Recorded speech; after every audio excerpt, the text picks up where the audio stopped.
materi namanya tuh growth mindset.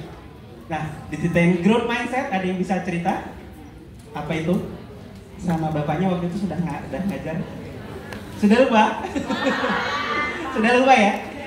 Ya kan jangan langsung mencet investasi, harus tahu dulu sebenarnya kita tuh butuhnya apa gitu. Itu dasar dari growth mindset.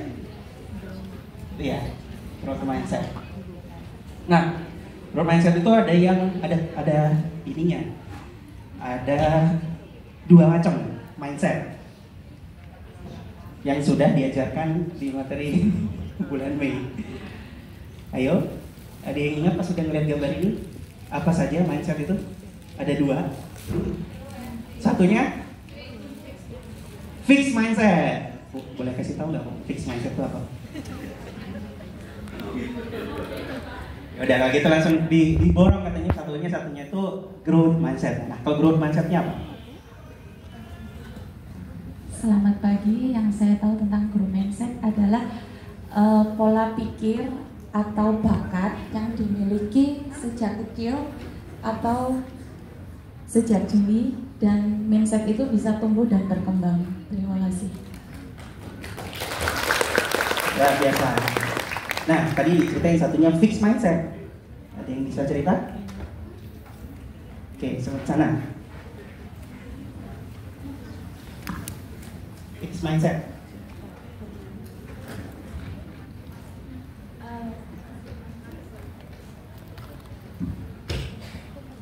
Selamat pagi. Fixed mindset yang saya ketahui itu pola pikir yang meyakini bahwa kemampuan atau bakat yang sejak kecil bersifat mutlak atau tidak bisa berubah.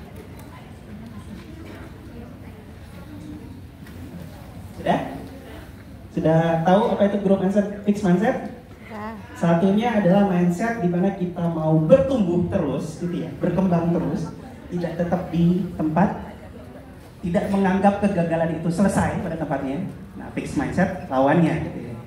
Yang taunya cuman, saya itu cuman begini, saya cuman dianugerahi misalkan rezeki sekian, ya udah, gitu aja. Atau sekali nyoba langsung gagal.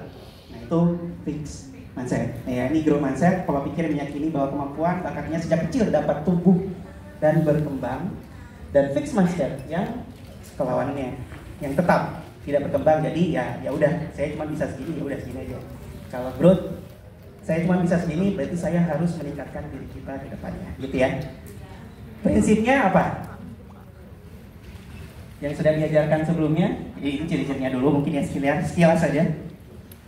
Sekilas dari growth mindset itu menyukai tantangan, kalau fixed mindset menghindari tantangan.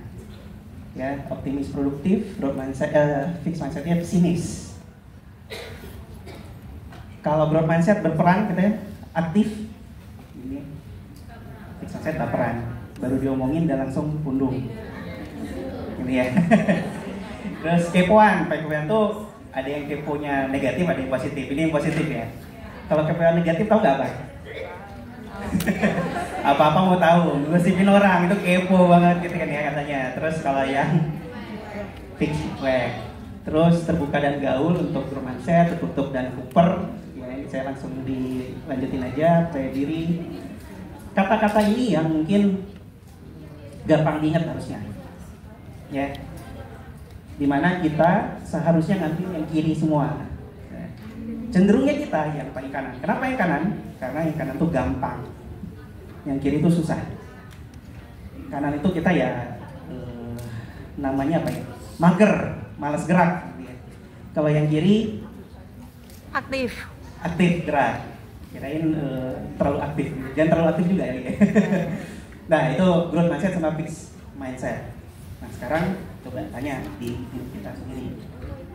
Kita termasuk yang mana? Oh, mantap. Langsung aja. Bagus tuh.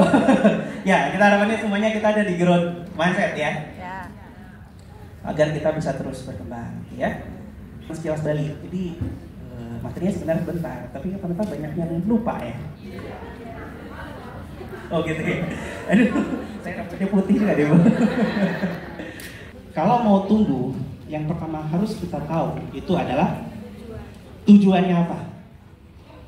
Kalau kita nggak tahu mau kemana, kita keluar hari ini, gitu ya, nyampe nggak ke tujuannya? Tidak. Ya tujuannya nggak ada, gitu kan ya. Ya. Lama-lama belok ke taman. Makan bakso. Nah, gimana? Tapi saya yakin semua teman-teman yang pagi hari ini ada di sini semuanya sampai ada yang duduk-duduk di pinggir. Hari ini punya tujuan, Olympic House. Kalau nggak di sini kan ya. Gitu ya. Jadi untuk bisa punya mindset, growth mindset tadi, yang pertama harus dilakukan adalah memiliki tujuan. Ya. Harus punya goals, apa sasarannya, kapan yang mau dicapai, ya cita-citanya apa, ya. Itu harus kita tentukan dari sekarang. Misalkan ada yang mau punya rumah nggak? Mau. Oh, mungkin punya rumah udah, mungkin mau renovasi rumah gitu. Nah, kalau kita udah tahu mau renovasi rumah, kita mau ngapain setelahnya, itu kan harus kita tentukan gitu ya. Jadi itu fungsi goals pertama, contohnya gitu. Terus yang kedua, nah ini udah dibuka. Ada yang mau menyampaikan reason itu apa? Kan, yang Alasan kuat. Alasan kuat. Assalamualaikum warahmatullahi wabarakatuh. Nama saya Rovina dari Pokja SBM Sukses Bersama Mandiri. Kalau reason itu alasan kuat. Jika goal sudah dimiliki, Anda perlu alasan yang kuat.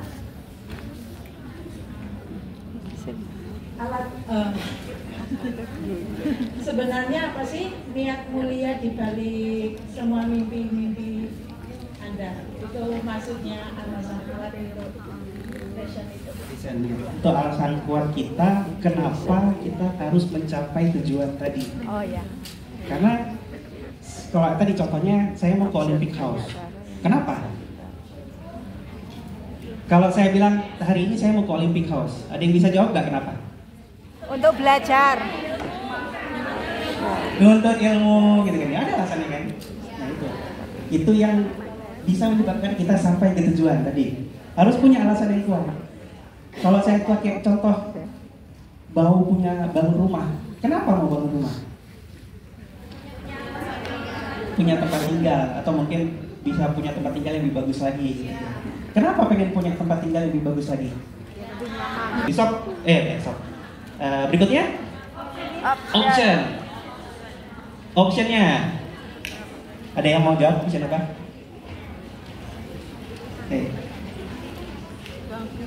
Kreativitas berpikir.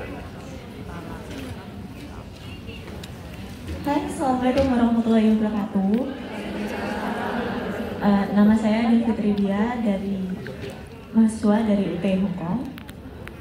Menurut saya, option itu adalah sebuah pilihan ya. Kenapa kita bisa sampai di sini tuh pilihan kita itu untuk apa? Apakah untuk mencari ilmu, ataukah untuk mencari relasi, ataukah untuk mencari hal-hal yang lebih bermanfaat lainnya? Mungkin itu saja. Terima kasih. Wassalamualaikum warahmatullahi wabarakatuh. Baik, terima kasih. Opsi ya, atau apa gitu. Tapi kalau analoginya tadi balik lagi Olympic House. Tadi naik ke sampai Olympic House naik apa? Salam. Jalan kaki. Selain naik jalan kaki ada cara lain nggak? Oke. Banyak sekali contoh untuk mencapai keberhasilan dibutuhkan kreativitas dan berpikir. Caranya yang bisa nentuin ibu-ibu semua. Bisa berdiskusi sama teman-temannya. Nanti pas mau pulang, saya pengen beli sawah sebelah. Kenapa beli sawah? Oh nanti karena di situ hasil padinya bagus. Oh emangnya padi aja? Ada lagi nggak? Misalkan tomat, cabai dan lain-lain gitu kan ya. Itu kan opsi-opsi yang bisa kita tentukan. Seperti itu? Ya. Itu opsinya. Contoh ya. Terus yang terakhir, Willingness. Willingness itu adalah kemauan kuat untuk mencapai tujuan tadi. Ya. Ya. Apa contohnya? Ya usaha. Contohnya, itulah kenapa kita mesti punya reason yang kuat tadi. Yang kuat tadi misalkan, yang paling gampang untuk reason itu adalah menempatkan orang yang kita cintai sebagai alasan kita, karena biasanya waktu itu willingness kita untuk mencapai itu lebih kuat lagi. Willingness itu yang menyebabkan kita kalau menemui hambatan bisa bangkit lagi. Ya, mungkin apa yang bertanya ya? Mungkin sebelum ke Hong Kong ada yang punya utang misalnya. Itu mungkin tantangan yang sangat berat buat kita gitu. Jadi kerja pertama yang tujuannya adalah melunasi utang gitu kan ya. Nah, kenapa harus melunasi utang? Ya, itu jadi alasan kita gitu. Nah, nanti kalau udah melunasi utangnya lunas, apalagi nih tujuannya? Ini saya lewatin ya. Karena udah dibahas. Lunas. Tapi lebih ke sini. Kalau ada yang tahu nggak kalau badan kita itu sebagian besar terdiri dari apa? Air. Berapa persen ada yang tahu? 70%. Masih ingat berarti bulan Mei ternyata Ibu ya? Oh tahu. Saya masih ingat tapi pada malu-malu gitu ya. Jadi kalau karena terdiri dari air, ternyata hasil penelitian dari Jepang lagi, tadi ada Ikigai, terus dari Jepang lagi, Profesor siapa gitu namanya? Selain itu dihapus masalahnya, salah gitu. Harusnya tadi dimasukin tetap ya. Tapi ada seorang profesor dari Jepang yang meneliti air yang diberikan kata-kata positif dan kata-kata negatif. Ya, kita lihat kalau di profesor itu bilang, ya hasil penelitiannya, molekul air kalau dipakai mikroskop dan dilihat dalamnya, kalau kita berikan kata-kata ini, lihat, itu berubah bentuknya. Air yang paling stabil, yang paling bagus, yang paling stabil, yang paling kuat dan paling bermanfaat menurut dia itu adalah air yang diberi kata-kata positif. I love you, thank you, bentuknya gitu.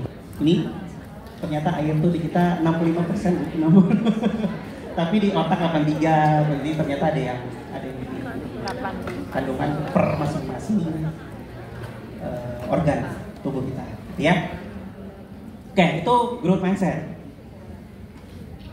Dimana kalau udah punya tujuan tadi, supportnya oleh living by mandiri, gitu ya. Kenapa? Udah punya tujuan, udah punya alasan, opsi yang udah direncanakan bagus dan punya willingness yang kuat. Tapi kalau kita nggak pakai tools yang tepat, mungkin bisa salah, gitu ya. Bisa nggak nyampe, gitu. Ada yang udah bagus-bagus, niatnya bagus, dipupuk tahu-tahu ada hama yang datang. Nah, living ini sebagai image saja sih, maksudnya Bank Mandiri sebenarnya. Dimana kami sebagai Bank Mandiri di sini punya misi khusus oleh yang seperti disampaikan Mas Gali tadi, akan membantu teman-teman semua sepanjang jalan menuju tujuan tadi. Amin ya. Amin. Semoga semuanya bisa tercapai. Amin. Nah, living sendiri sebenarnya ya, aplikasi ini udah dari buka rekening sampai buka rekening, terus mau bayar-bayar, mau ada pinjaman ya, tapi mungkin pinjaman tertentu. Perkenalkan, nama saya Endang. Assalamualaikum warahmatullahi wabarakatuh. Perkenalkan, nama saya Endang. Itu adalah pembelajaran dari bulan Mei kemarin, yang mana itu seperti inflasi, yaitu pada harga Indomie pada saat ibarat tahun 2000 itu sekitar Rp300, dan nanti next tahun kedepannya akan menambah harga dari makanan itu sendiri, bukan hanya Indomie, jadi semua termasuk makanan atau pembayaran apapun. Jadi itu namanya inflasi. Jadi kita harus bisa menggunakan uang agar uang kita tidak termakan inflasi, yaitu belajar dengan investasi. Terima kasih. Wah, biasa. Terima kasih. Benar ya, intinya semua barang-barang pada 20 tahun yang lalu itu harganya berbeda dengan sekarang. Contohnya di sini Indomie dulu satu bungkus, mungkin kalau kita punya uang 100.000 pada zaman itu bisa 3 dus. Sekarang satu dus juga nggak nyampe gitu ya. Satu dus juga kurang gitu ya, kurang 5.000.